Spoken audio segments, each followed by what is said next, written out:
தமிழகம் முழுவதும் பொது இடங்கள், தேசிய மாநில நெடுஞ்சாலைகளில் உள்ள கொடிக்கம்பங்களை ஏப்ரல் 21ஆம் தேதிக்குள் அகற்ற சென்னை உயர்நீதிமன்றம் உத்தரவிட்ட நிலையில் திருப்பத்தூர் மாவட்டம் வாணியம்பாடியில் பலத்த போலீஸ் பாதுகாப்புடன் பொது இடங்களில் உள்ள கொடிக்கம்பங்கள் அகற்றப்பட்டு வருகின்றனர். இது தொடர்பான கூடுதல் விவரங்களோடு இணைகிறார் செய்தியாளர் நாகராஜ். நாகராஜ், வணக்கம். மேலும் விவரங்கள்.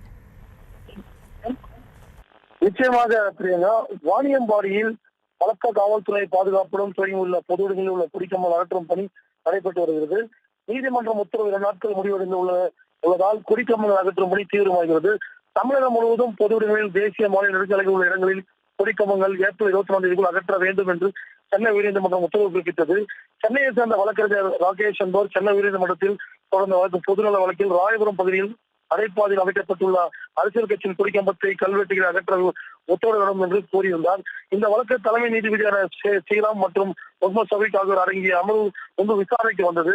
அப்போது அரசு தரப்பில் ஆஜரான அரசு கூடுதல் தலைமை வழக்கறிஞர் ஜே ரவிச்சந்திரன் ஏற்கனவே மதுரை உயர்நீதிமன்ற கிளையில் தனி நீதிபதி தமிழகம் முழுவதும் பொது இடங்களில், தேசிய மாநில நெடுஞ்சாலையில் உள்ள இடங்களில் உள்ள கொடிக்கம்பங்களை 12 வாரங்களில் அகற்ற வேண்டும் என்று உத்தரவிட்டிருந்தார்.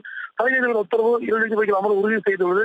இது தொடர்பாக அரசு அதிகாரிகள் நடவடிக்கை எடுத்து வருகின்றனர். என்றால் இது பதிவு செய்து கொண்ட நீதிபதி ஏப்ரல் 21ஆம் தேதிக்குள் தமிழகம் முழுவதும் உள்ள பொது இடங்களில், தேசிய மாநில நெடுஞ்சாலையில் உள்ள இடங்களில் கொடிக்கம்பங்கள் அகற்ற வேண்டும். அப்படி அகற்றாவிட்டால் நீதிமன்றம் அவமதிப்பு வழக்கு மனுதாரர் போடலாம் என்று வழக்கை முடித்து வைத்திருந்த நிலையில் திருப்பத்தூர் மாவட்டம் வாணியம்பாடியில் 76 இடங்களில் உள்ள அரசியல் கட்சி கொடிக்கம்பங்களை நகராட்சி அதிகாரிகள் மற்றும் காவல்துறையினர் பொதுப்பட இடங்களில் உள்ள கட்சி கொடிக்கம்பங்களை அகற்றார். இதனால் வாணியம்பாடி, நியூடவுன், பெருமாள்பேட்டை, நேதாஜி நகர், மேட்டுப்பாளையம், ஜாபராபாத் போன்ற இடங்களில் உள்ள கொடிக்கம்பங்களை வாணியம் டிஎஸ்பி தலைவர் மற்றும் போலீசார் சுமார் 50 மேற்பட்டோர் பாதுகாப்பு பணிகளில் ஈடுபட்டு அகற்றி வருகிறார். இதனால் வாணியம்பாடியில் பெரும் பரபரப்பு ஏற்பட்டுள்ளது. பிரியங்கா, விவரங்களுக்கு நன்றி நாகராஜ்.